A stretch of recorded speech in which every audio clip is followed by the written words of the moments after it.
Au sommaire de l'actualité de ce mardi, première conférence de presse de l'année 2021 du MPP, Simon Compaoré, le président du parti au pouvoir, annonce l'abandon des poursuites judiciaires contre lui suite au retrait de la plainte de Zéphirin Diabré, une annonce que l'ex-chef de file de l'opposition politique burkinabé devenu ministre d'État en charge de la réconciliation nationale confirme dans un communiqué rendu public ce matin.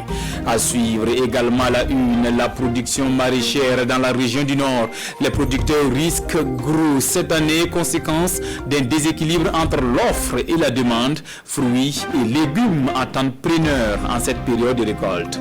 À l'international, l'investiture du président américain Joe Biden attendue demain sous haute surveillance policière.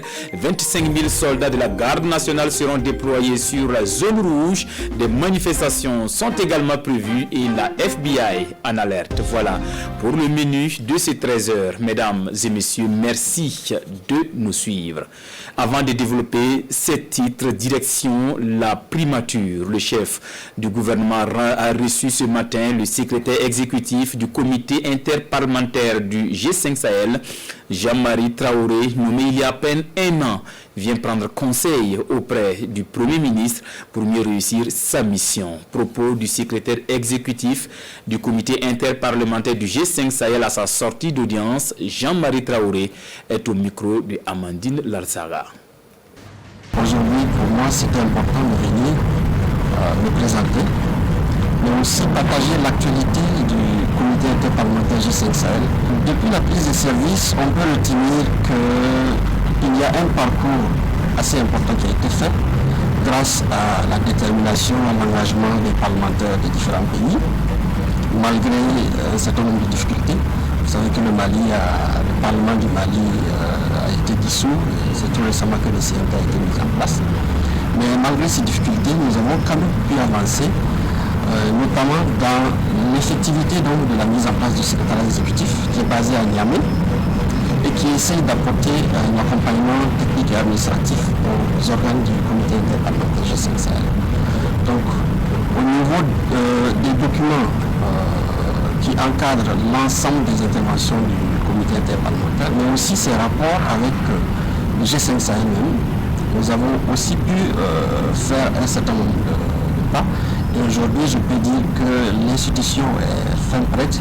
N'eût été la pandémie de la Covid-19 qui nous a aussi négativement impacté puisque notre agenda 2020 a été totalement perturbé. Voilà, je le disais, le mouvement du peuple pour le progrès MPP a tenu ce matin à son siège sa première conférence de presse de l'année 2021. Il s'est agi pour les responsables du parti de faire le point des élections écoulées et d'apprécier la nouvelle configuration politique du pays marquée par la relance du processus de réconciliation nationale. Parlant justement de cette réconciliation nationale, Simon Compaoré, le président du MPP, annonce l'abandon des poursuites judiciaires à son encontre suite au retrait de la plainte de Zéphirin Diabré, l'ex-chef de file de l'opposition politique burkinabé. Simon Compaoré est au micro de Pascal Kadei. Vous êtes au courant que dans la foulée, il y a eu un moment où, personnellement, en tant que Simon Compaoré, mais président du MPP, j'avais été astreint devant le procureur du Faso par rapport à des actes que j'aurais posés dans la défense des personnes qui semblaient être menacées ou qui étaient menacées. Mais au jour d'aujourd'hui, entre Zéphirin Diabré et Simon Compaoré, nous nous sommes réconciliés. Et Zéphirin m'a dit qu'il retirait sa plainte. Voilà, donc c'est un bon début, puisque celui-là qui a en charge de faire en sorte que la réconciliation progresse a donné le ton en signant la paix avec moi ben, on ne peut que applaudir. En tout cas, si vous n'applaudissez pas, moi j'applaudis. Voilà.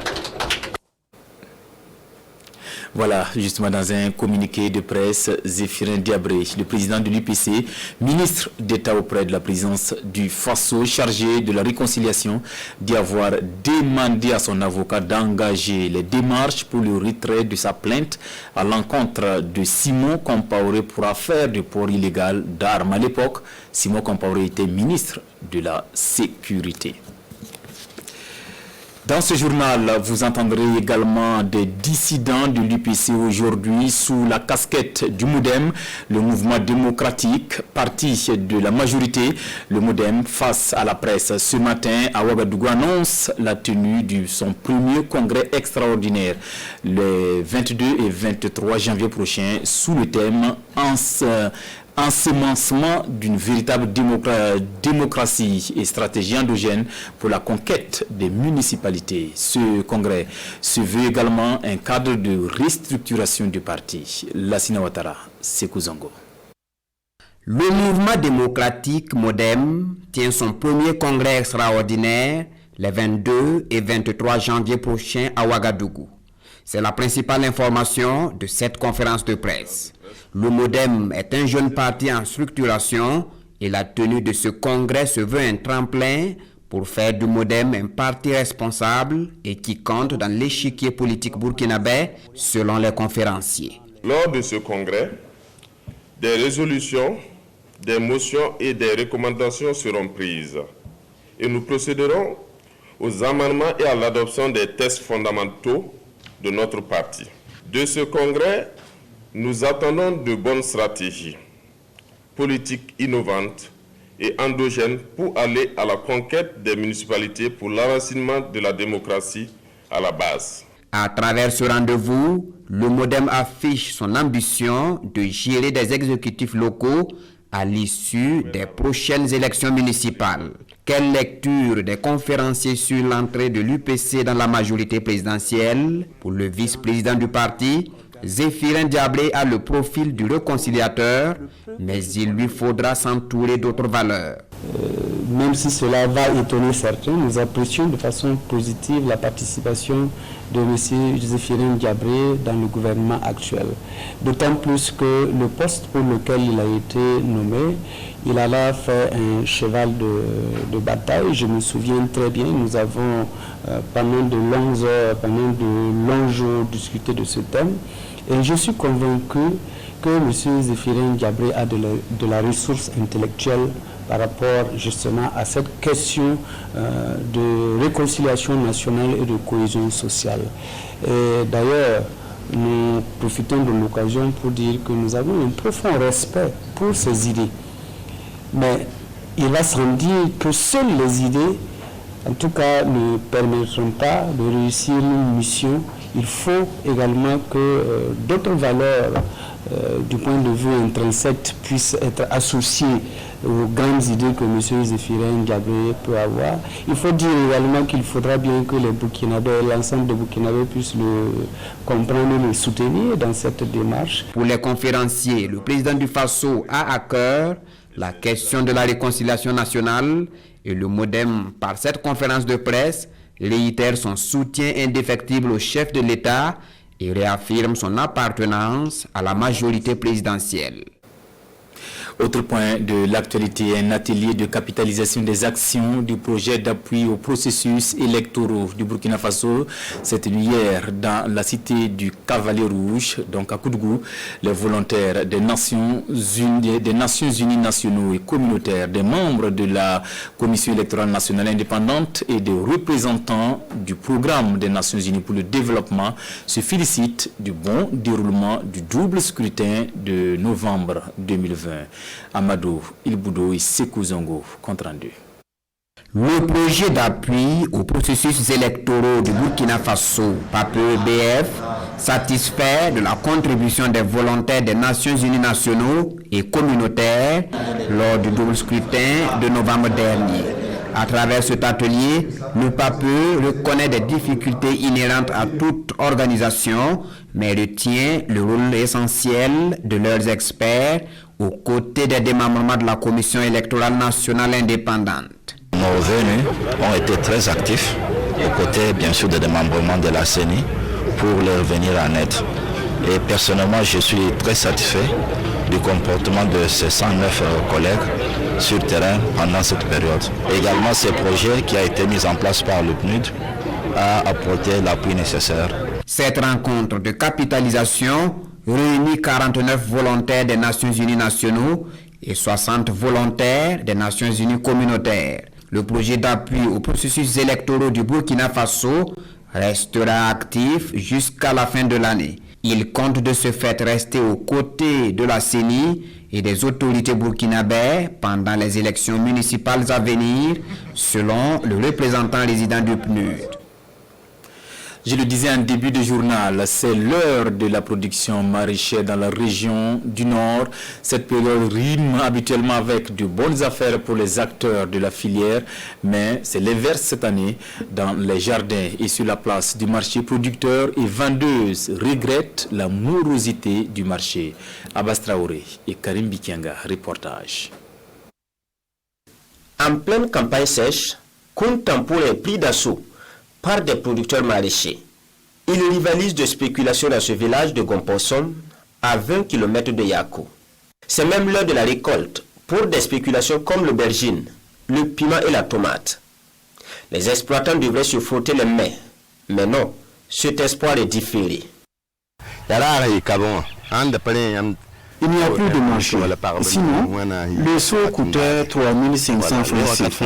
Aujourd'hui, le seau se vend seulement à 500 francs. Les producteurs maraîchers du Zandoma, tout comme les vendeuses de condiments, broient également du noir, touchés par la morosité du marché.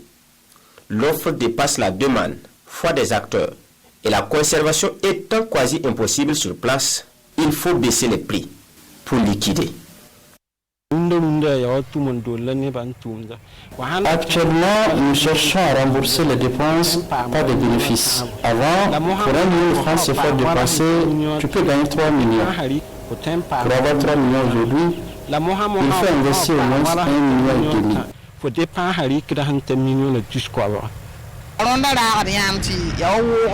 Le marché a baissé cette année. Celle qui a eu 500 000 francs pendant les fêtes l'an dernier se retrouve avec 350 000 francs cette année. L'abondance des condiments joue contre le marché.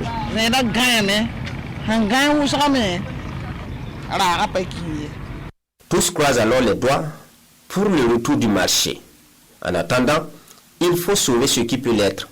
Et dans les jardins, chacun y va de sa méthode. Isiaka se sert de la paille pour protéger sa tomate contre la chaleur. C'est faute de marché que je couvre avec la paille. La tomate se conserve mieux avec cette technique. En touchant, vous verrez que c'est bien frais. Cela peut même durer 21 jours. Le difficile écoulement des productions, les maraîchers de la région du Nord le vivent depuis la survenue du Covid-19. À la baisse de la clientèle s'ajoute cette année l'accroissement de la production, explique-t-il. La transformation reste la solution durable sur laquelle les producteurs font l'espoir. Une solution qui ne semble pas être pour demain. Des représentants d'associations féminines, de mouvements de défense des droits de l'homme, des journalistes et des femmes des régions concernées par l'insécurité, une trentaine environ étaient ce matin à l'atelier organisé par l'ONG Voix de Femmes à Ouagadougou. Leur combat, le respect des droits de la femme. Nongbakuda, Mounira Kéré. L'ONG Voix de Femmes plaide pour une meilleure prise en compte des droits de la femme, surtout dans ce contexte marqué par l'insécurité. Violence et précarité sont devenus le quotidien de centaines de femmes au Burkina, victimes des actes terroristes. Et Voix de Femmes entend œuvrer pour une société plus juste, dans laquelle les femmes jouissent pleinement de leurs droits. Il y a la violence et les droits des femmes sont un peu compromis. dans la mesure où ce sont les femmes qui sont les premières victimes de ces violences-là. Donc c'est pour ça qu'il faut toujours tirer la sonnette d'alarme, il faut toujours faire des propositions pour mettre les femmes à l'abri de ces violences-là. Les plus touchées sont celles qui vivent dans les régions en proie au terrorisme. Nombreuses sont ces femmes qui se retrouvent sans abri et sans le minimum vital. Chaque matin, les femmes rentrent en ville pour chercher à laver les habits. Deux fois, par exemple, d'autres rentrent au champ pour chercher chez les gens qui, comme on dit, les gens qui arrosent là, ils cherchent du travail là-bas pour pouvoir subvenir à leurs besoins. Donc on a trop de difficultés. Les habits même pour gagner deux fois c'est dur. Il y a d'autres parmi nous-mêmes qui sont venus, ils n'ont rien pris. Ils sont toujours là. Voix de femmes affirment avoir entendu leur cri de détresse. Elle entend jouer sa partition, celle qui consiste à sensibiliser, à être un relais et à contribuer à l'élimination de toutes sortes de violences et de discriminations à l'égard de la femme. Dans le registre éducation cérémonial de remise de kits au complexe scolaire de Gampela, 600 lampes solaires ont été offertes hier à des élèves nécessiteux de la commune de Saba, de quoi leur permettre d'étudier dans de bonnes conditions. Gérard Sommet à Hadis Andamba. De la lumière pour les élèves du complexe scolaire de Gampela. Ils reçoivent ici plus de 600 lampes solaires. L'initiative est du fondateur du centre qui entend ainsi contribuer à l'amélioration des performances des enfants et surtout ceux en classe d'examen. Pour pouvoir encourager les enfants à travailler mieux à la maison et aussi profiter, faire un appel à d'autres personnes, pour d'autres communes de Saba, pour que, en tout cas, si Dieu vous donne quelque chose et que vous pouvez partager pour ces enfants-là, pour qu'on puisse vraiment l'aider dans l'éducation. Le développement d'un pays vient par l'éducation. Pour les bénéficiaires, ces lampes viennent soulager leurs souffrances et apporter un plus à leur vie scolaire. Plusieurs d'entre nous avaient vraiment beaucoup de difficultés et d'autres même prenaient des distances pour aller bosser chaque soir. Mais je pense que maintenant, chacun aura l'opportunité de bosser à la maison. Un geste salué à sa juste valeur par le maire de la commune rurale de Saba. Partout là où il y a des initiatives, partout là où il y a des innovations, et nous devons d'aller encourager et de faire de la sorte à ce que, en tout cas, l'éducation puisse aller toujours de l'avant. Le centre d'éducation et de formation de Gampela est composé d'un complexe scolaire et d'un centre de métier en coupe-couture et en maçonnerie. Il a ouvert ses portes en 2014. De nos jours, le centre compte plus de 400 élèves et apprenants. Samedi dernier, jour de grande mobilisation pour les fidèles catholiques de l'archidiocèse de Kupela et pour cause, l'archevêque métropolitain de l'archidiocèse recevait son pallium, symbole de son autorité sur la province ecclésiastique. Pour la première fois, un archevêque de chez nous se voit imposer le pallium dans son archidiocèse au milieu des fidèles, car la cérémonie se tenait d'habitude à Rome. Explication de Hassan Guébré et Tanga Robert Kafando.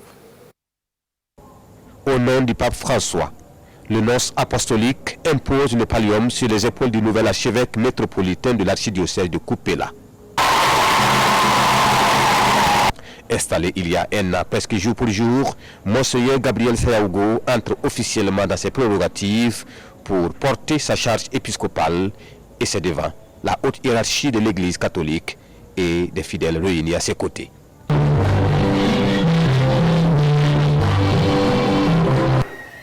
La formule d'imposition du pallium a fait état d'autorité sur l'étendue de la province ecclésiastique, mais aussi d'unité. C'est dire que l'autorité dans l'Église n'est pas une autorité de domination, une autorité de satisfaction d'un leadership personnel, mais bien au contraire, une autorité d'orientation, de coordination et de stimulation d'une action commune en vue d'un but tout aussi commun et juste.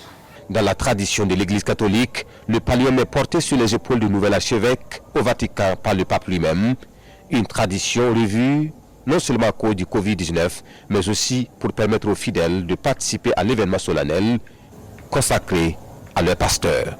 Parce qu'avant, quand l'archevêque allait à Rome pour l'imposition, ce n'est possible pour tout le monde. Alors, pour permettre la participation du peuple, il a décidé, le Saint-Pierre, ce changement. C'est donc la première fois que le pallium est imposé sur les épaules d'un archevêque au Burkina Faso au milieu de ses fidèles.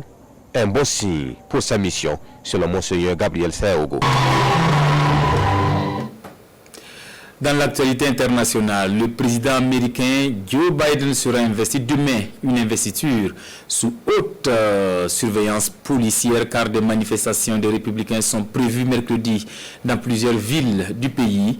Plus de 25 000 soldats de la garde nationale seront déployés. La FBI est aussi sur le qui-vive. Suivons.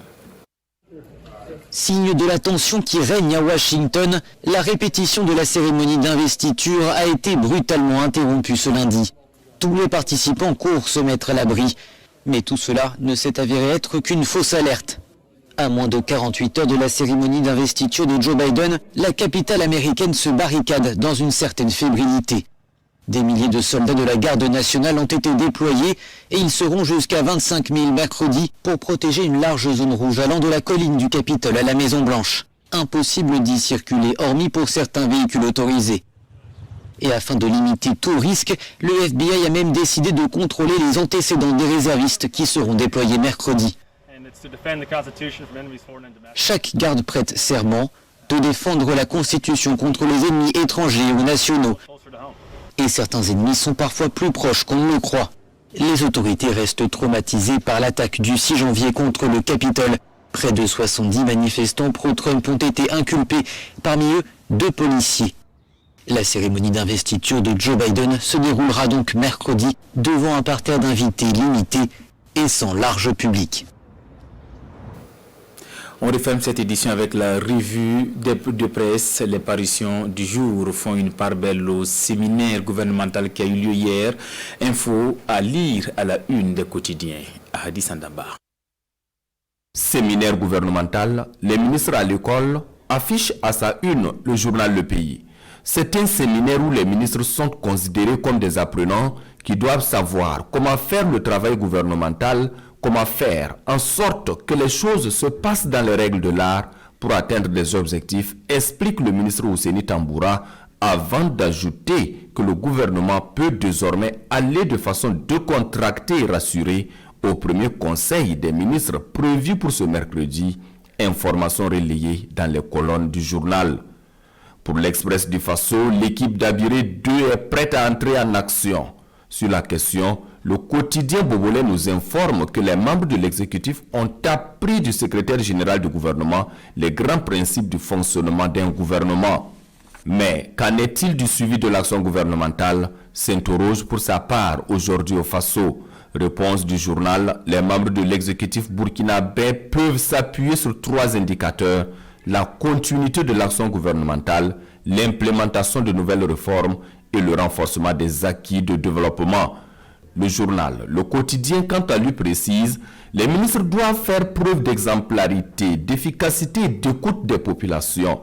Des souhaits du président du Faso qu'il faut transformer en résultats, rapporte pour sa part Sidoya. Pour le journal, l'action gouvernementale doit être guidée par la trilogie efficacité, exemplarité et coordination. C'était là notre format de l'actualité de cette mi-journée. Merci de la fidélité au programme de la télévision du Burkina. À bientôt.